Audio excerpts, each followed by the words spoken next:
The story begins with a couple whose intentions don't seem right at all. Today, they've planned to rob a grocery store, fully prepared for it. But even after looting the entire store, the woman wasn't satisfied. She noticed a box kept behind the cashier and insisted on opening it. The cashier warned her not to, saying, "It doesn't contain what you think it does. Don't open it." But greed got the better of her, and she opened it anyway. Suddenly, the sound of a gunshot rang out. The scene instantly shifts to a desolate forest, where we see a frightened young woman wandering, starving and lost. Nobody was around her, and we don't know what happened in her past that brought her to this state. While roaming, she comes across a wooden cabin and rushes inside. There, she finds a bag full of food and immediately begins eating. But then, she hears frightening footsteps outside. Terrified, she hides under a bed inside the cabin. A man enters holding an axe. We don't see who he is. He simply picks up his food bag and leaves quietly. The girl, Samantha, stays hidden for a while and then decides to escape. As soon as she steps out, she bumps into the same man, whose name is revealed to be Tom. But surprisingly, he doesn't harm her. Instead, he helps her. Samantha apologizes for stealing from his food bag, explaining that she hadn't eaten in 2 days. Her car had broken down, and her husband went to the nearby gas station for help, but he never returned. Coincidentally, Tom's car had also broken down, and he had been stuck there for 3 days. Hearing this, Samantha panics and insists on leaving to look for her husband. Tom agrees to go with her, but they find no one there. They leave a note behind and return to the cabin with some warm clothes. At night, the temperature drops drastically. Tom tells Samantha to use a blanket she had from her car. She wonders why her husband abandoned her in the middle of the forest. He could have taken her with him. Then she reveals she is pregnant, which might be the reason he left her there. Hearing this, Tom lets her sleep on the bed while he sleeps on the floor. Before sleeping, he gives her water fetched from a nearby lake. Strangely, when he goes back the next day, the lake has completely vanished without a trace. Confused, they go to sleep. But Samantha has a terrifying nightmare and wakes up early in the morning. Stepping outside, she finds an unconscious girl with white hair and drags her inside the cabin. Meanwhile, Tom siphons some fuel from his car, hoping it might help them escape.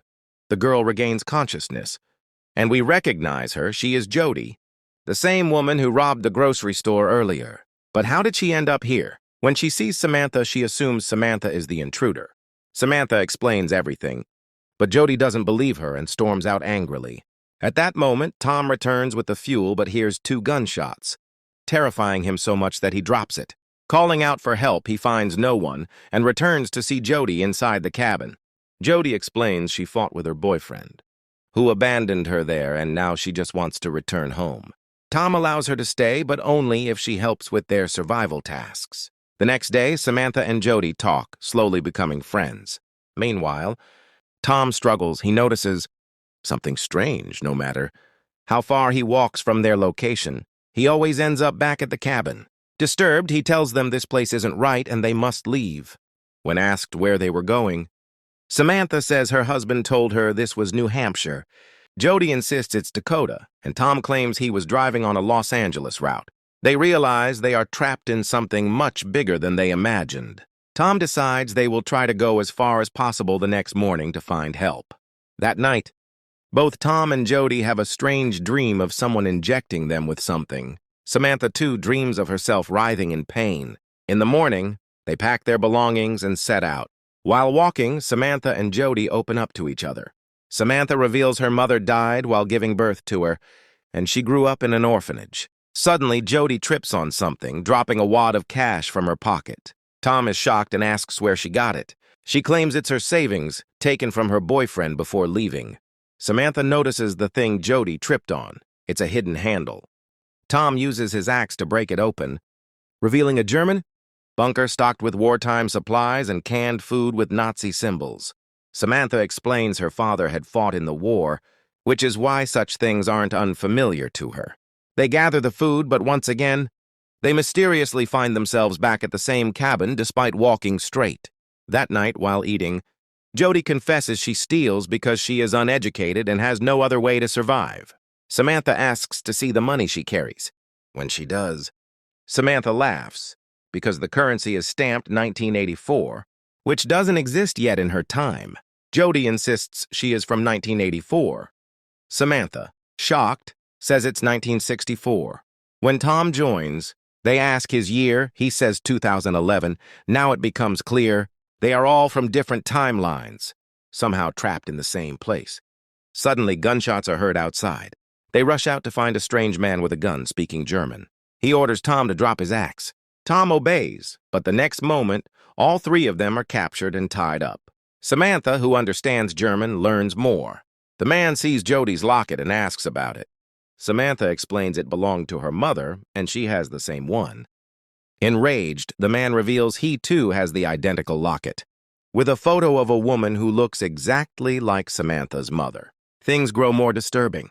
Later, Samantha asks Tom if he has such a locket. He denies it. But when Jody sees the photo, she exclaims that the woman is her grandmother. Samantha is shocked. The German man's name is revealed. It was none other than Samantha's father. Finally, when Samantha asks Jody for her date of birth, Jody says June 3rd, 1964. Samantha freezes.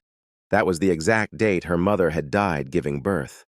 To Jody herself. Yes, Jody was none other than Samantha's daughter. The entire cabin mystery now begins to unravel. Everything was spread out. The truth came out in such a way that everyone was shocked. When Samantha found out that her husband had actually died in the war, she cried and walked out of the cabin. But that was not all. Another secret was revealed. Outside, Tom told Jody that his mother was actually a thief. But Jody denied it because she had no such locket. Tom said that he had the same locket, though it was at his home. He revealed that his mother was a thief who, along with her husband Kevin, used to rob city gas station grocery stores. But one day she killed her own husband, and for that crime she was hanged. This was a bitter truth, a reality that Jody couldn't bear to hear. So she also walked out of the cabin. Outside, the sad Samantha was sitting when her daughter Jody came to her. The feeling now was different. Everything from before was gone. Because Samantha had known that she would die giving birth to her daughter, her world had already collapsed. But she was happy because her daughter was alive and her grandparents would take care of her later. But Jody revealed that her grandparents used to abuse her terribly and always kept her hungry, which is why she left home in childhood. Hearing this, Samantha cried and immediately went back to the cabin, explaining everything to Hansman, her father, and tried to free him. But Tom warned her not to do that because it could be dangerous. Yet Samantha believed that her father would never harm her. But the moment he was freed, he took his gun and clothes and ran away. At that moment, Samantha again recalled her terrifying dream where she died giving birth. At that time, her husband Adam was at war and the ambulance had arrived late. Tom also confessed that he too had such a dream, where he shot the father who abused him, and then shot himself afterward. Finally, it was Jody's turn, and she remembered the day of her hanging. This meant all three of them already knew how they were going to die, though they had not yet died, which meant they had a chance to change their past. That's why Tom immediately took them to the German bunker, because he believed everything started after Hansman's death. They had to stop that first. Samantha said her father died on May 14 in Poland, in an airstrike, and today was May 14, and the place they were standing was Poland itself. That meant they had a chance. Tom reasoned that if Hansman didn't die, his wife, Samantha's mother, wouldn't remarry, which meant she would be home and could take Samantha to the hospital during labor, saving her. So he rushed to find Hansman, who was trying to connect the radio in the cabin, but it was broken. Samantha warned him about the airstrike, but he ignored her and tried to escape. Tom tried to stop him, but then a terrible mistake happened. Hansman fired a gunshot, which hit Jody. Hansman ran away, while Tom and Samantha brought the wounded Jody back to the cabin. Tom was deeply distressed, because if Jody died, he would never even be born. He swore to stop Hansman somehow. Meanwhile, Samantha tried desperately to keep her daughter alive. That is why God never gave humans the power to see their own past or future. Otherwise, they would start interfering with the natural course of life, and the result would be disastrous. Tom found Hansman, but every time he escaped his grasp. However, Tom noticed that Hansman always circled back near the cabin, so Tom too waited there until they finally faced each other. Hansman fired many bullets, but none hit Tom, because Tom's existence itself was fading away. Just like Jody's last breaths as her soul left her body, Tom's very being was vanishing. Finally, the moment came when Tom disappeared completely because Jody had died. Seeing this, Samantha became furious at her father. He had not only ruined his own life, but also destroyed the lives of future generations. Only after all this did Hansman finally believe her words. But now it was too late. Russian planes filled the sky and bombs began to fall. Samantha was injured, but her father carried her into the bunker. Slowly, Samantha's existence also began to fade because Hansman had saved himself and didn't die at the time he originally did, which meant everything would now be corrected. But one thing would still not change. The scene shifted back to the very time when the story had first begun. But now things were different. Jody went to the same grocery store again, but this time as a rich and educated young woman. When she came out, she saw Kevin, who was about to commit the same crime, but with a new girlfriend. This meant Tom would never be born because Jody and Kevin never met. This happened only because Samantha was still alive, as shown in the next scene where she was holding her father's ashes, giving him a respectful farewell in 1964. The scene then cut back again to the same store, where Kevin's new girlfriend, Amelie, looted everything. But her greed didn't end. Her eyes fell on that same box behind the cashier. The cashier warned her. If she opened it, nothing could be fixed anymore. But she didn't listen. A gunshot went off in her mouth, and with that, the story ended.